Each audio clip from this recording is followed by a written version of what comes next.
Kenapa Akagami no Shanks tidak menggunakan lengan buatan? Dalam awal cerita One Piece dikisahkan Shanks dan kru bajak lautnya berlabuh di desa Fusa tempat Luffy tinggal. Di desa itu Shanks diganggu bandit gunung bernama Higuma dan anak buahnya. Hingga di suatu momen Luffy diculik dan dibawa ke tengah lautan oleh Higuma. Dan singkat cerita terjadi insiden di mana Shanks mengorbankan lengan kirinya untuk menyelamatkan Luffy dari terkaman monster laut. Akibatnya Shanks harus kehilangan lengan kirinya. Kenapa Shanks tidak menggunakan lengan buatan untuk lengan kirinya? Sehingga dia bisa kembali memiliki dua lengan.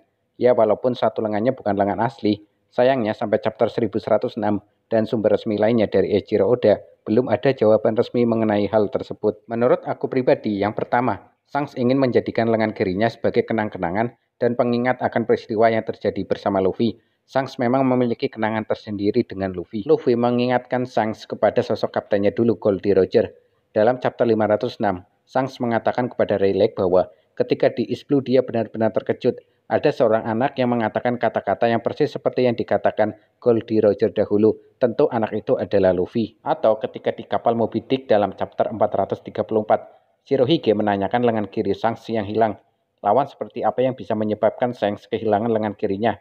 Shanks hanya menjawab dia mempertaruhkan untuk era yang baru sambil membayangkan Luffy kecil. Yang kedua, Shanks memang tidak perlu menggunakan lengan buatan dan lebih menyukai kondisinya saat ini. Walaupun dengan satu lengan, Shanks tetaplah bajak laut kuat yang diperhitungkan dan ditakuti di lautan, apalagi setelah menjadi Yonko. Dengan satu lengan sudah cukup bagi Akagami untuk menghadapi lawan-lawannya. Dia merupakan petarung murni dengan kekuatan fisik dan hakinya. Hosoku hakinya pun mampu membuat ketakutan Admiral Ryokugyu, dan Kenbunsoku hakinya mampu melihat beberapa detik masa depan ketika menghadapi Eustace Captain Kidd. Ada kemungkinan Busosoku hakinya pun sudah masuk ke level advance. Yang ketiga, Shanks bukanlah user buah iblis yang bisa menciptakan lengan dengan kekuatan buah iblisnya. Shanks merupakan petarung murni, berkekuatan fisik dan haki.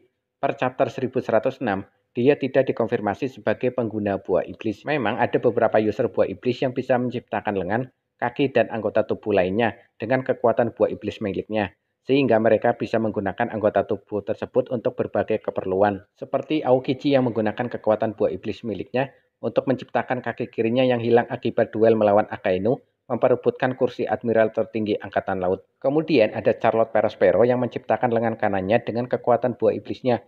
Lengan kanannya hilang karena duel melawan Pedro yang meledakkan diri. Perospero selamat dari ledakan namun kehilangan lengan kanannya. Ada juga Eustace Captain Kidd yang menciptakan lengan kirinya dengan kekuatan buah iblisnya. Kidd menciptakan lengan kirinya dari logam-logam yang ada di sekitarnya. Ben Beckman lah yang menghilangkan lengan kiri Eustace Captain Kidd, dan tentu masih ada beberapa karakter lainnya yang menciptakan dan atau menggunakan lengan buatan, seperti karakter non-canon mantan Admiral Zed. Untuk karakter canon ada mantan perwira angkatan laut Morgan yang memasang kapak di lengan kanannya dan Nekomamushi memasang senjata api di lengan kirinya.